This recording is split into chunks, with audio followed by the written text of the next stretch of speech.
எல்லாருக்கும் வணக்கம். Welcome back to our channel. இன்னைக்கு வந்து பார்த்தீங்கன்னா ரொம்பவே இன்ட்ரெஸ்டிங்கான ஒரு விஷயத்தை பற்றி தான் வந்து பேச போகிறோம்.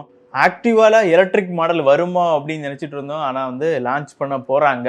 அதில் அப்படி என்ன ஃபீச்சர்ஸ் வந்து இருக்குது, என்னெல்லாம் வந்து மாற்றங்கள் கொண்டு வர போகிறாங்க, அது எவ்வளோ வந்து ரேஞ்ச் வரும், எவ்வளோ ப்ரைஸில் வந்து நம்ம எதிர்பார்க்கலாம், இந்த டீட்டெயில்ஸை ஃபுல்லாக வந்து நம்ம டிஸ்கஸ் பண்ணுவோம். இந்த புதிய ஆக்டிவா எலக்ட்ரிக்கு இதில் ஹப் மவுண்டட் எலக்ட்ரிக் மோட்டார், அதுக்கப்புறம் ஃப்ளோர் மவுண்டட் பேட்டரி பேக்கு தான் வந்து கொடுத்துருக்காங்க. ஸோ பெட்டர் ஸ்டெபிலிட்டியை கொடுக்கறதுக்காக. அதுக்கப்புறம் பார்த்தீங்கன்னா ரேஞ்சு ஒரு 104 கிலோமீட்டர் கிடைக்கும். டெய்லி வந்து ஆஃபீஸுக்கு பைக்கில் போகிறவங்களுக்கு வந்து கண்டிப்பாக பக்கத்தில் இருக்குது அப்படின்னு சொல்லும்போது யூஸ்ஃபுல்லாக வந்து இருக்கும். அது மட்டும் இல்லாமல் 2 விதமான ரைடிங் மோடு வந்து கொடுத்துருக்காங்க. டெய்லி யூஸுக்கும் அதுக்கப்புறம் வந்து ஸ்போர்ட் மோடு வேணும் அப்படின்னு சொல்கிறவங்களுக்கும் யூஸ் பண்ணுற மாதிரி இந்த 2 மோடு கொடுத்துருக்காங்க. அது மட்டும் இல்லாமல் navigation, Bluetooth connectivity, service alerts, Bluetooth integration போன்ற பல விதமான செட்டிங்ஸும் இதில் கொடுத்துருக்காங்க. பைக்கினோட டிசைன் வந்து பார்த்தீங்கன்னா CUVe கான்செப்ட் மூலம் வந்து வடிவமைச்சிருக்க வந்து சொல்லியிருக்காங்க. அது மட்டும் இல்லாமல் சின்னதாக ஒரு LCD ஸ்க்ரீன் கொடுத்துருக்காங்க.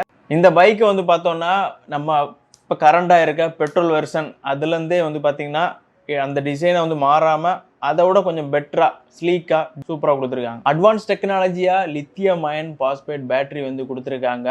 இது வந்து நான் ரிமூவபிள், அதை வந்து ரிமூவ் பண்ண முடியாது. அதுலேருந்தே தெரியுது அவங்க ஒரு நல்ல ஒரு டியூரபிளான ஒரு பேட்டரி தான் வந்து கொடுப்பாங்க. அப்படி இல்லைன்னு சொன்னால் அவங்க பேர் கெட்டுப்போம். அதனால நல்ல ஒரு டியூரபிளாக தான் கொடுப்பாங்க அப்படின்னு சொல்லியிருக்காங்க. ப்ரைஸ் மட்டும் வேரியன்ட்ஸ் பற்றி பார்த்தோம் அப்படின்னா இந்த ஆக்டிவா எலக்ட்ரிக் வெர்ஷன் வந்து பார்த்தீங்கன்னா மல்டிபிள் வேரியண்ட்டில் வந்து வரப்போகுது.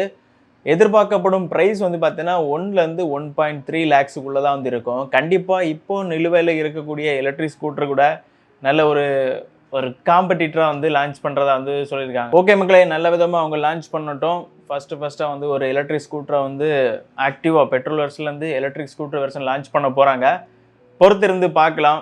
ஸோ எந்த மாதிரி வந்து வரப்போகுது அப்படின்னு. ஸோ அந்த டிசைன் பிக்சர்ஸ் எல்லாம் வந்து நீங்கள் பார்த்துருப்பீங்க. அண்ட் இந்த பைக்கை பற்றி நீங்கள் என்ன நினைக்கிறீங்க? ஆக்டிவா விரும்பிகள் கொஞ்சம் பேர் இருப்பீங்க. நீங்கள் இதை பற்றி என்ன நினைக்கிறீங்க? அதை வந்து கமெண்ட் செக்ஷனில் சொல்லுங்கள். நன்றி மக்களே, அடுத்த வீடியோவில் வந்து பார்க்கலாம்.